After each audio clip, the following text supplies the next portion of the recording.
This video is brought to you by CapBeast.com. Design your own custom snapbacks and hats. Do you ever just look around and think that you have way too many shoes? Yeah, I know the feeling. Hey guys, what is up? Back with another video. I hope every single one of you is having an amazing day today. We're going to be talking about some stuff today, let me tell you.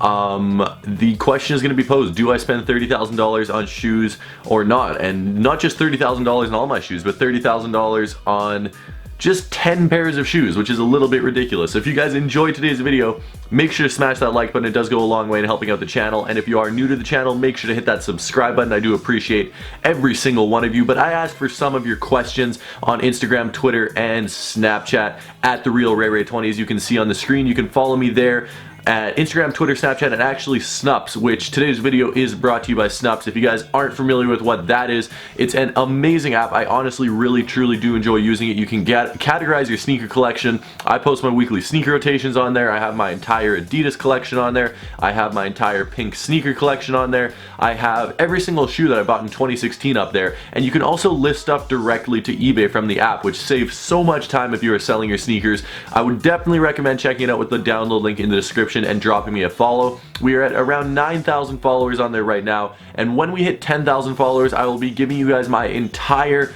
sneaker collection. So if you guys are excited to see that, then give me a follow on Snups, link in the description. But I asked for some of your questions and I thought I would answer them. And the first question right here, the one we're gonna get into right away, is if you had unlimited money, what are 10 pairs of shoes that you would buy? So this is not going to be, I'm not gonna choose ridiculously expensive shoes because I'm assuming that I can't resell them. If I could resell them, I'd choose like 10 pairs of undefeated fours and I just sell them all. But shoes that I genuinely just want, shattered backboard ones, red Yeezy 2s, red Octobers. I would really like a pair of Royals. I would really like a pair of triple black Ultra Boosts. I really want these Zebra Yeezy 350s. I would love a pair of, probably I could get, what else would be a good one?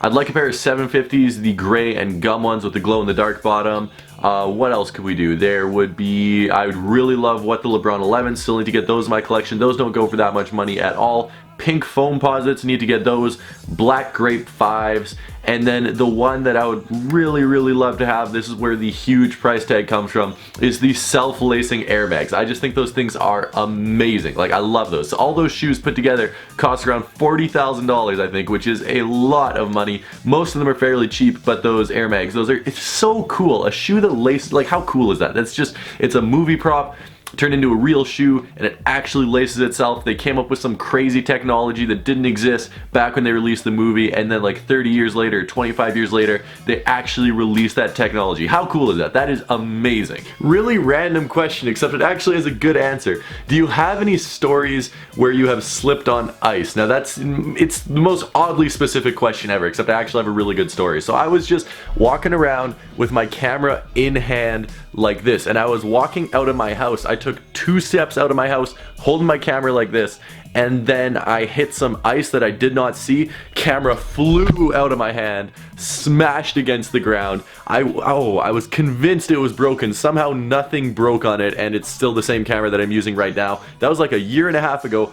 I almost had a heart attack. It was terrifying. I was just holding it and then it dropped. Not fun. What is your favorite Jordan colorway of all time? Man, there's only one answer to that. Black and red. What coach inspired me to coach? I'd honestly say it was the opposite. Coaches like uninspired me to coach. I wouldn't say it like that. The lack of coaching uninspired me to coach. When I was in high school, grade 12, I sucked at basketball, except I understood the game of basketball, and I hope my high school coach isn't watching this, but I was a better coach in my head than he was, and he was 30 years older than me, and he had been coaching for years. I never coached in my life, and I just understood things better than he did. So I was like, hey, he's coaching a varsity program and we're a good team. I can definitely do a better job. So that's sort of what led me to coach. This is a good one. I really like this question.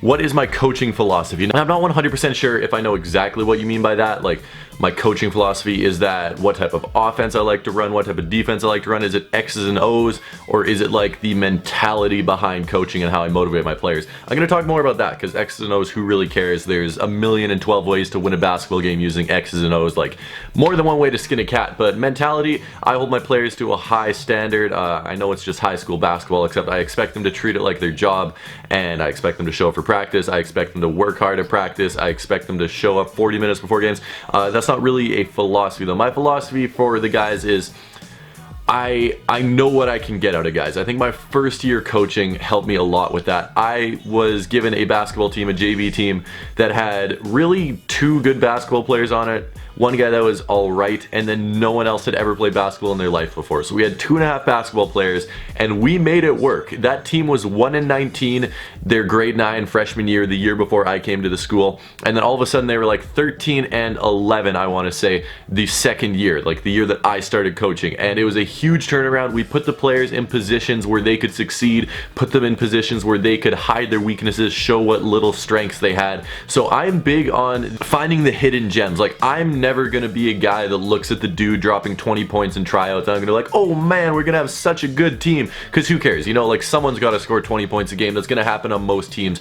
I'm looking for the guys that are rebounding super hard, or throw really good outlet passes, the tiny things, the things that don't really show up on the stat sheet, the guys that box out and let the point guard get the rebound to start the fast break, the guys that take charges, the guys that play perfect help defense. That's one big thing. I always look for the little things, because those things are the things that make a good basketball team. It's not the guy that's going to score 20 points. Sure, he is the most noticeable part of a good basketball team, except it's the guy that's going to box out every single possession. It's the guy that has the perfect help rotations. It's the guy that's going to make the smart pass that maybe doesn't even end up in an assist. That's the stuff that makes a good basketball team. Do you do anything musical, like play an instrument, or did you used to? Besides rapping, of course. Well, you know, I am the greatest wordsmith of our generation, except I do play piano, I play saxophone, I play clarinet. So yeah, I play a decent amount of instruments. But speaking of rapping, my toes are tapping. Drug dealers be trapping. Don't do drugs. 60 seconds on the court and Andrew broke his leg. That's bogus. Bogut needs a ring and so does Winnipeg. I know, Super Hot Fire and me are on the same page. I am amazingly talented. What is your favorite thing about Canada? Okay, this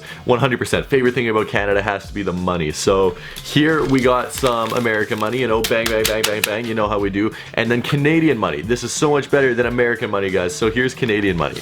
This is a $50 bill. It's made out of plastic. You can see through it. How cool is that? $50 bill again. $100 bill. Wow, $100 bill. You can see through it again. It's made out of plastic. You can't rip it. $5 bill. No, this is a $10 bill actually. It's purple. They're all different colors. $20 bills are green. You have like a rainbow of money. And then guess what? We don't have $1 bills. We don't have $2 bills. We have a $2 coin. This thing is called a toonie because it's worth $2. How awesome is that? Canadian money is the best. What would you choose? Adidas Alpha Bounce or Adidas Ultra Boost? Ultra Boost. 100% of the time. Ultra Boost. Ultra Boost.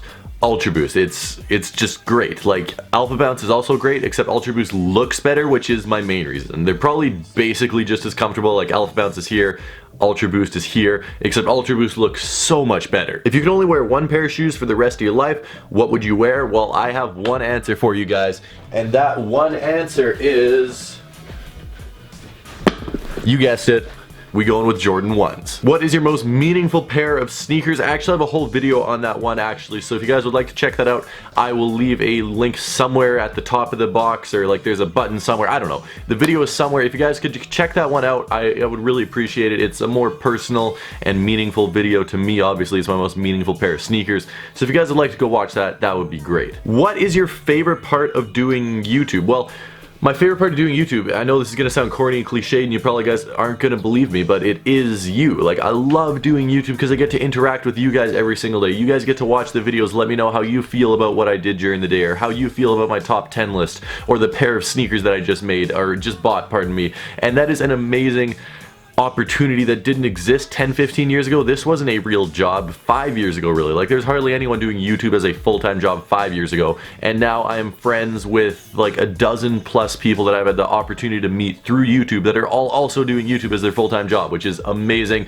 I really do appreciate you guys. Also, it allows me to just travel all over the place. I've gone to so many cities in the past. Since August, I've been to, let's add this up, I've been to Toronto, Washington DC, New York, Charlotte, and then I went to Fort Lauderdale, and then this month I'm going to Cleveland, Phoenix, New York. I'm going to Toronto again. Like, just amazing opportunities. Thank you guys. I really appreciate you. You mean the world to me. But I think we are going to wrap it up right here. I hope all of you guys enjoyed watching the video. If you haven't already, make sure to hit that like button. It does go a long way in helping out the channel. And if you guys would really like to support the channel, this goes a huge way. Hit that notification bell. That way you are notified every single time I watch a video. I know sometimes I post 10-minute long videos, but hey, 30 seconds of Tom is a good 30 seconds in your day if you don't have 10 minutes to watch the entire video. I really appreciate every single one of you. As I said, I'm just gonna give you a hug. There. Bang. That was a hug. I just hugged YouTube. That is probably the best thing that has ever happened. I love you guys. I'll catch you guys tomorrow, and until then, peace.